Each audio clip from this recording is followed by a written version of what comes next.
Hey, what's up, good people, and welcome once again to another episode of our TechTrends podcast. This is is it the fourth or third episode? Third. Yes, third episode of the year.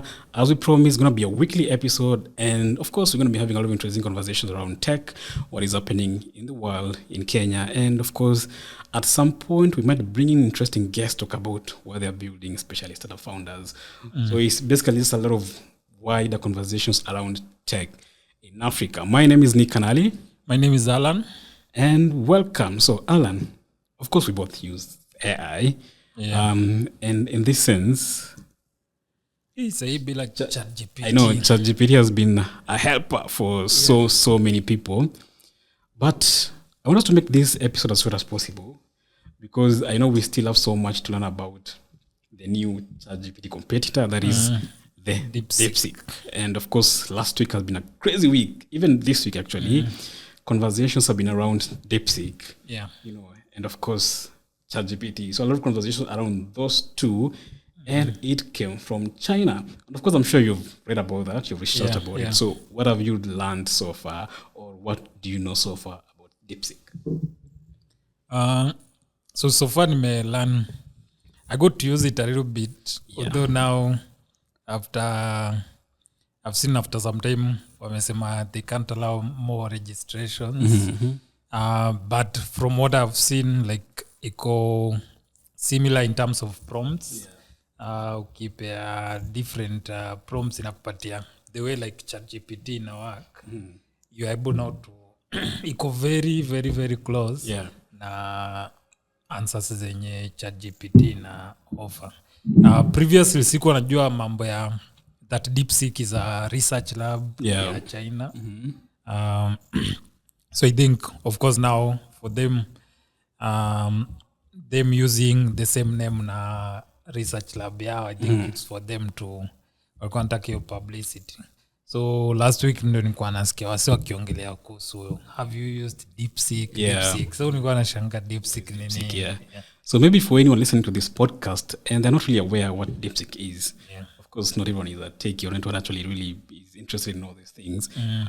But so DeepSeek is a Chinese AI company that is basically disrupting the industry with its low-cost, open-source, large language models. So it's challenging, the big giants in the US, the tech companies. And it came to the limelight just last week after they released,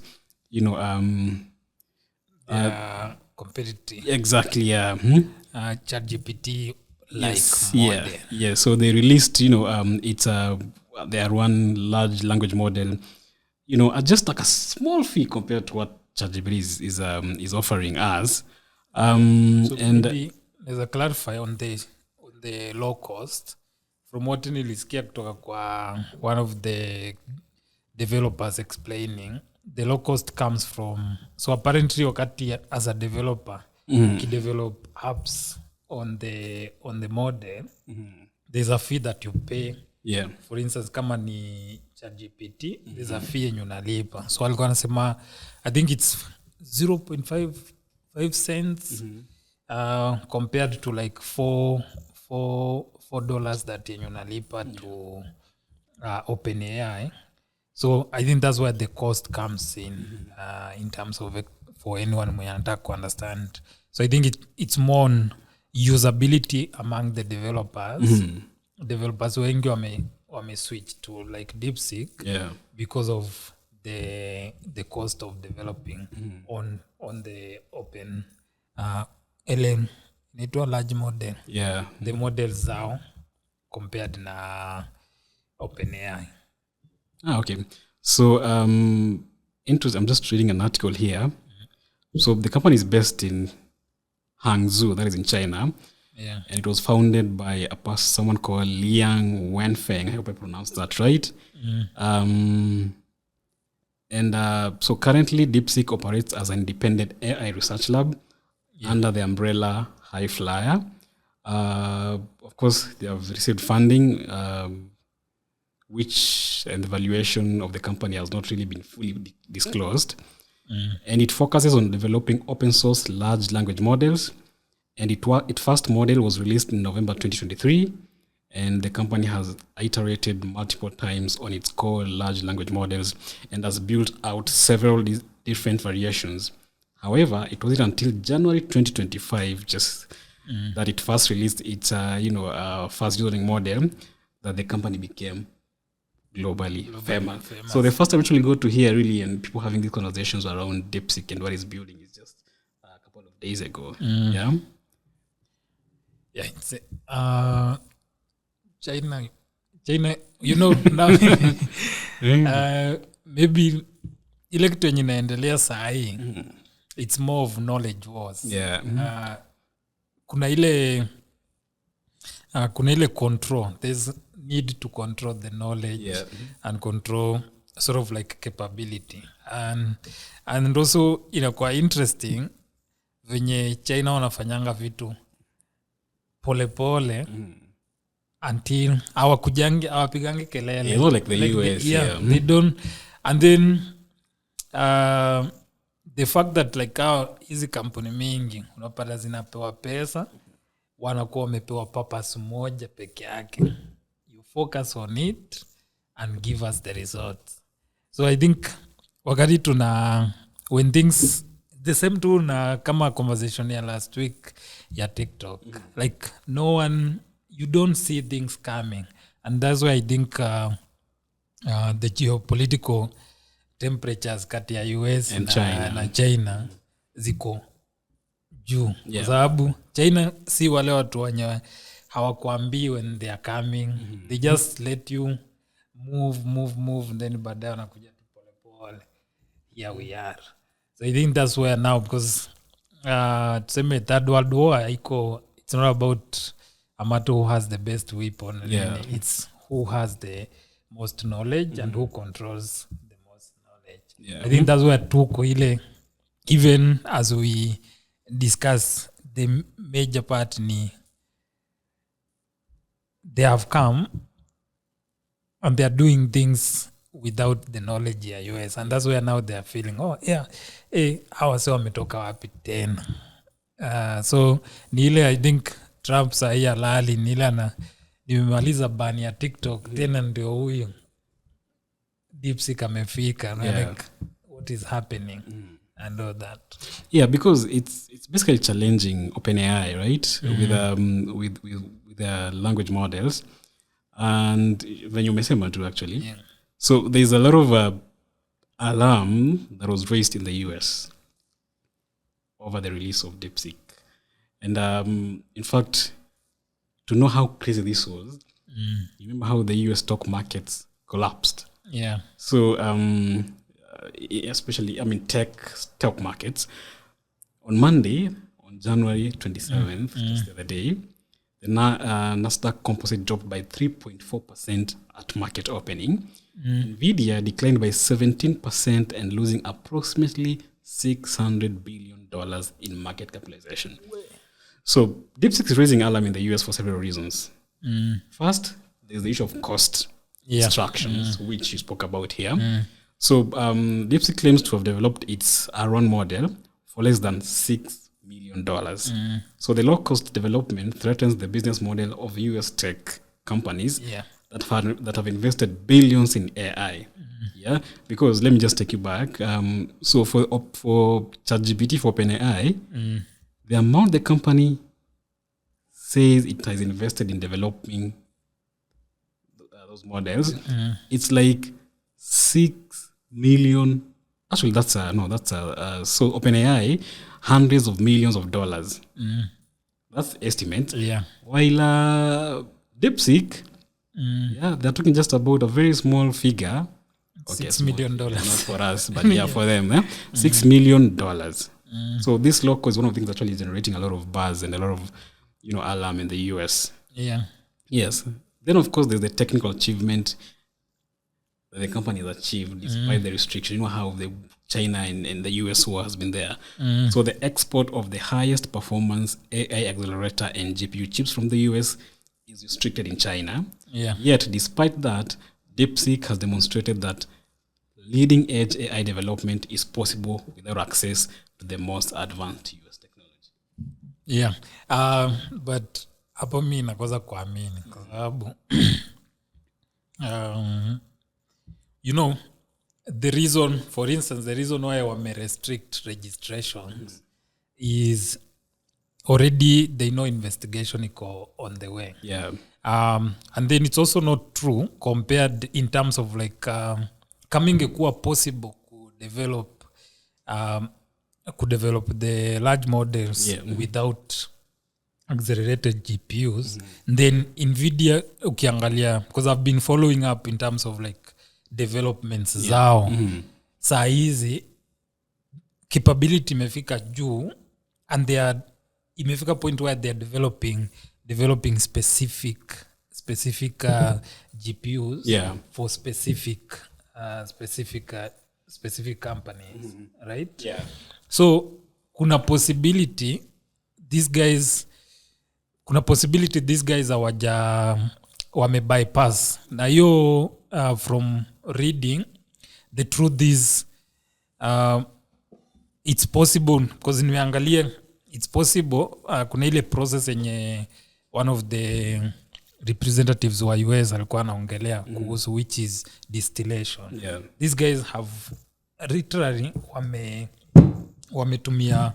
wametumia the process of bypassing ile not research per se, ile wametumia tu content ambayo already iko available na ChatGPT, which means they didn't need any high power to train models zao. Unaona? And then because ChatGPT imekuwa, it's also developed on an open source model, it's possible the only thing yenye wamefanya is just using that model and then making iteration. And then we compare now with the fact that, for instance, like there's an aspect also of what ukiangalia documentation ya OpenAI in terms of like how they use the data and all that. It's very detailed, which means I would say they spent years looking into what they are developing. You go to the website ya DeepSeek, unapata tu is just a single statement and that's it. So, of course, when you talk about tech advancements, the US is one of the countries that comes on top from the West. And another reason that we've seen this raising concerns in the US is now what they're calling the geopolitical concerns. Of course, we've seen about how China and the US, they're not friendly to each other. Right? So, of course, these concerns will actually arise because we've seen, of course, the US tech advanced dominance in AI. The problem with that is the US feels like, no, we are the ones supposed to do this. I don't know why they just feel like, no, if anything has to happen, it has to be us actually are leading at the front.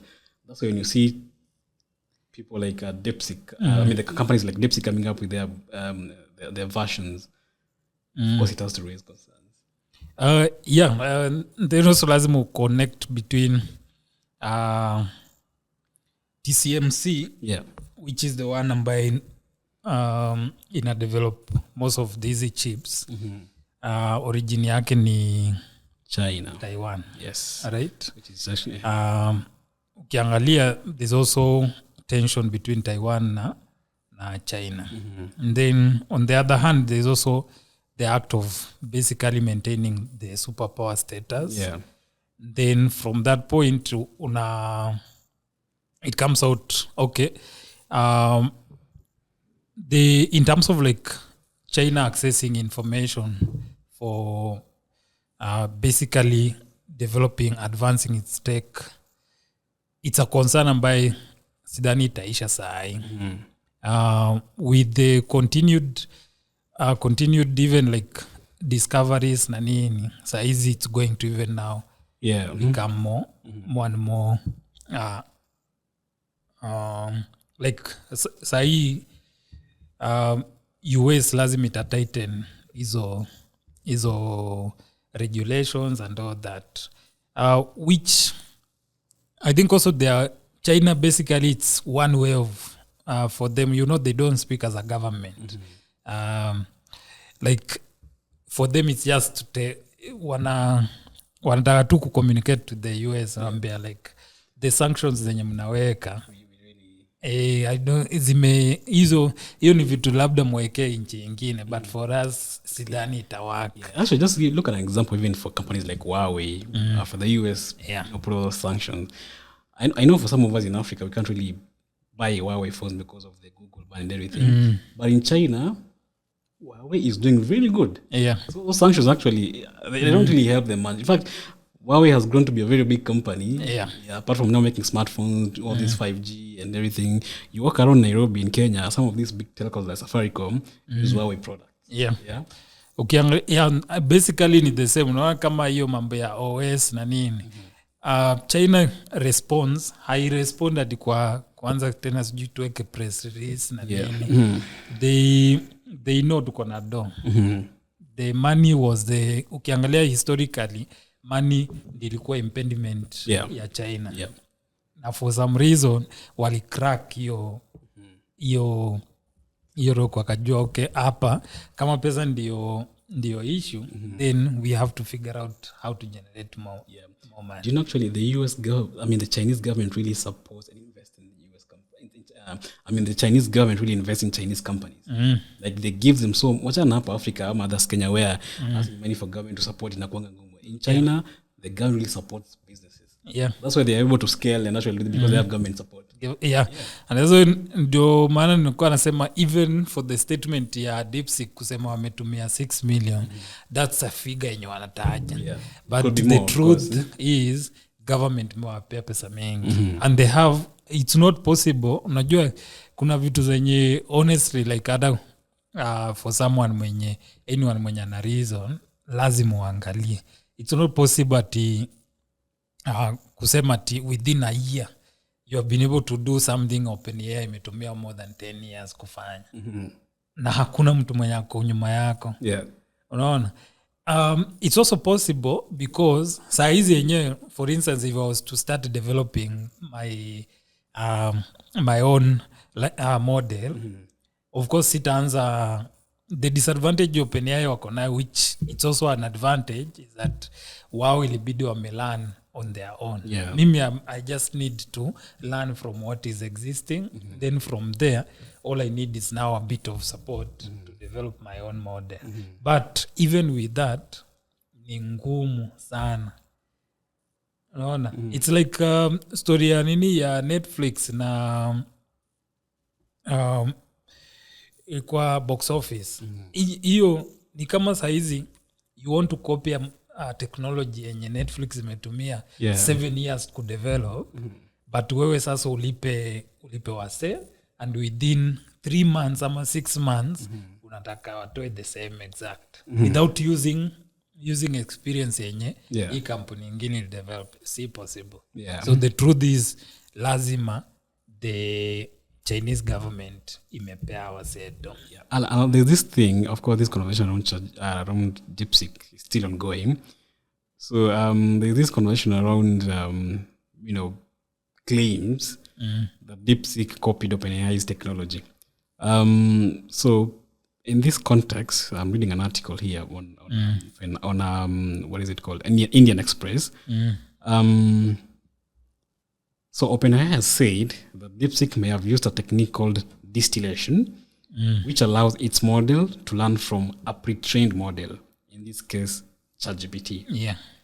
So while DeepSeek has been accused of intellectual property theft ever since it gained mainstream attention, some industry experts have dismissed these claims, saying they stem from an inadequate understanding of how models such as DeepSeek are trained. Do you think DeepSeek copied ChatGPT model? Hiyo nayo ni obvious.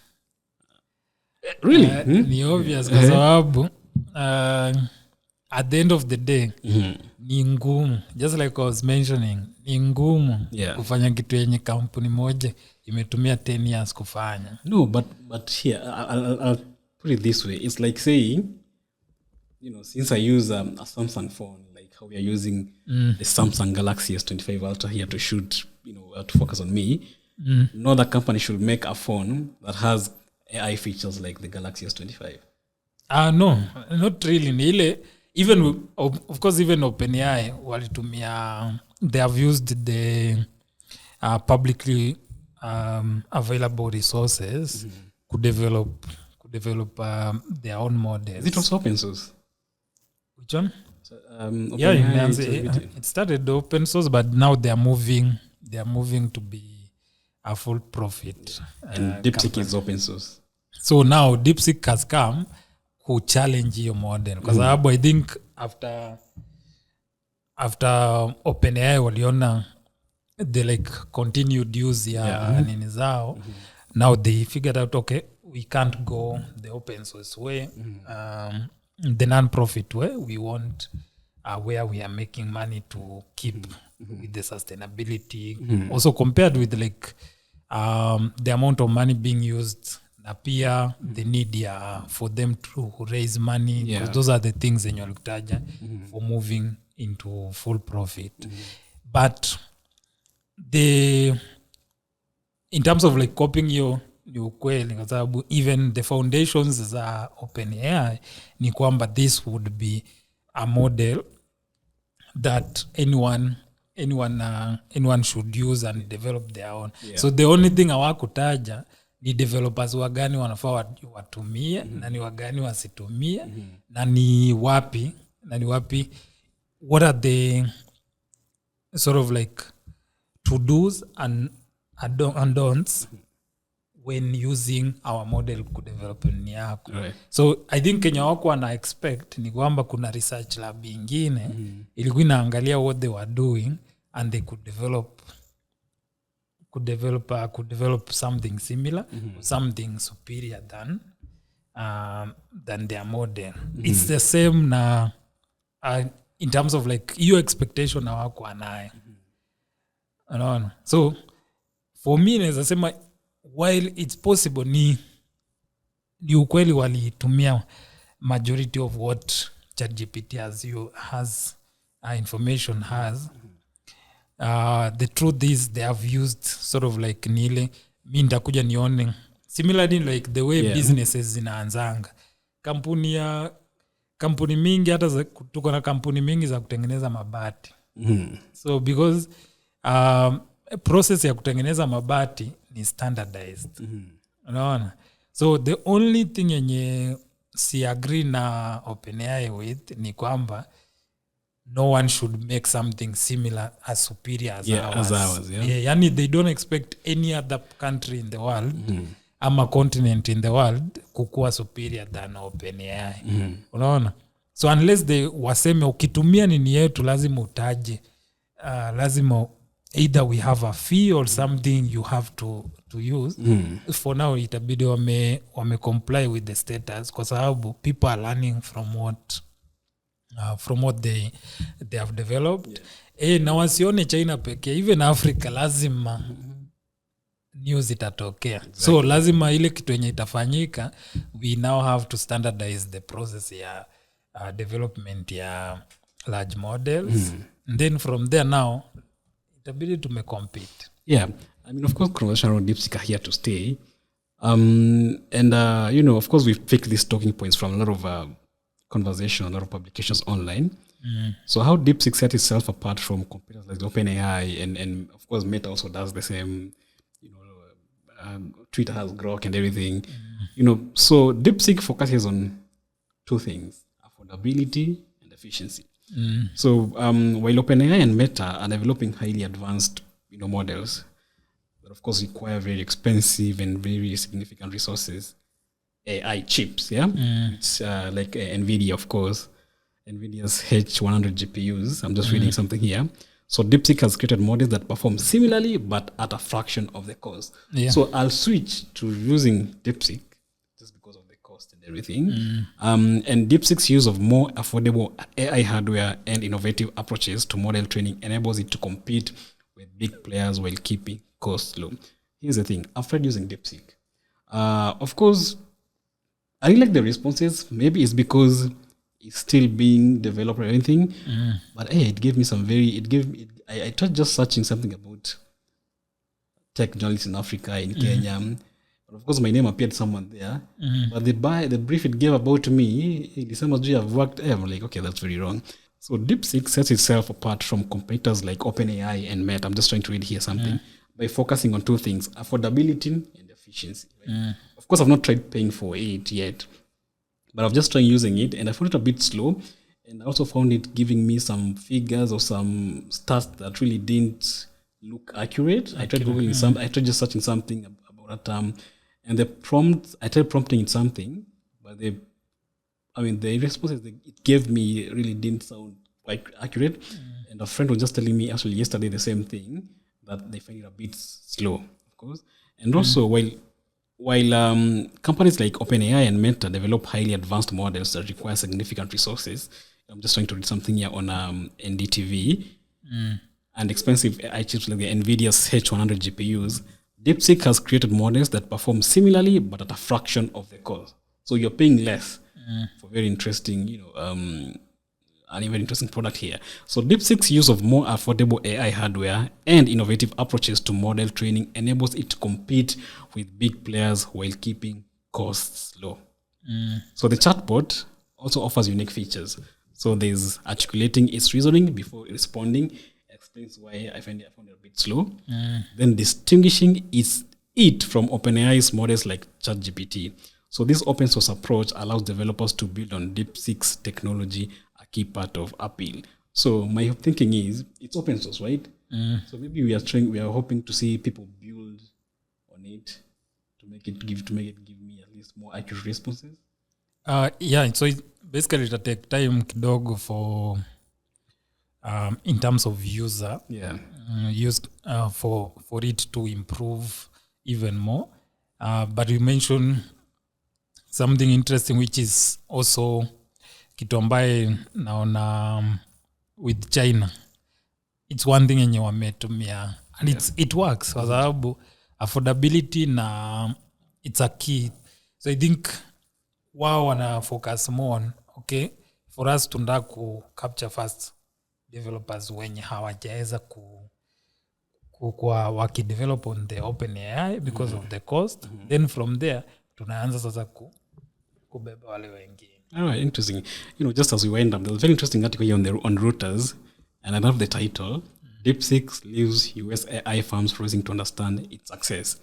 And of course, based on the short conversation we've had, and of course, based on the things we need to expect to see moving forward, of course, conversation is still going to be there around DeepSeek.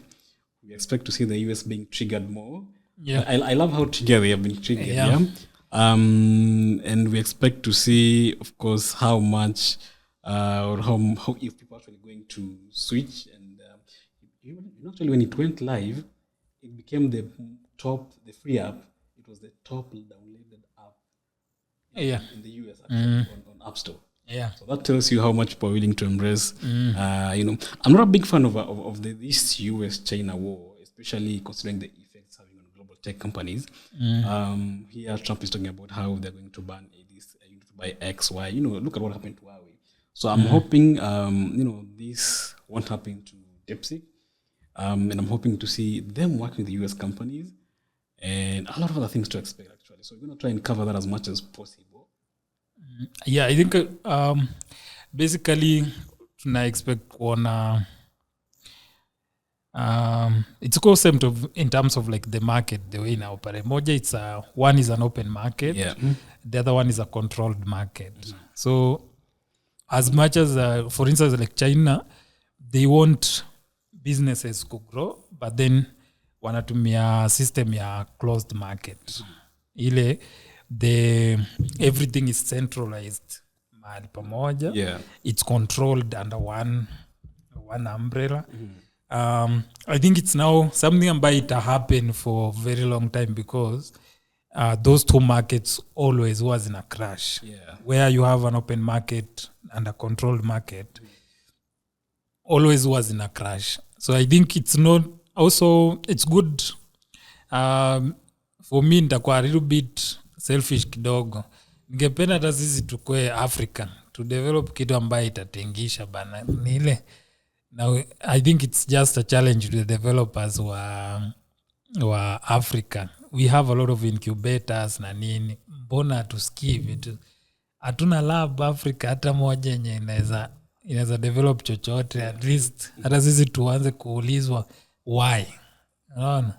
So I think that's my parting shot to the African countries, African developers, like guys, muko wapi? Mbona sisi hatupatikani mahali kokote hata tu develop kitu yoyote tumekopi? Ama ni pesa hakuna ama ni nini? Like it's a good question for even the governments za Africa in terms of innovation. How much are we supporting African innovations to compete globally? Right? Up to when tutakuwa tu tuna sit around waiting for China to develop, US to develop, these other countries to develop, and then we become consumers of their tech. Yes, consumers of their tech. And, it's interesting because just as we wind up, how, conversation around the US, around DeepSeek are still ongoing. So there's a research that has uncovered and exposed how DeepSeek database is leaking sensitive information that is expected. There is, of course, OpenAI says it has evidence that China's DeepSeek used its model to train competitors. And there's a lot of tech stories that Microsoft is probing if DeepSeek-linked group improperly obtained OpenAI data. So, of course, these conversations are going to be there, considering the US and China war, a lot of things.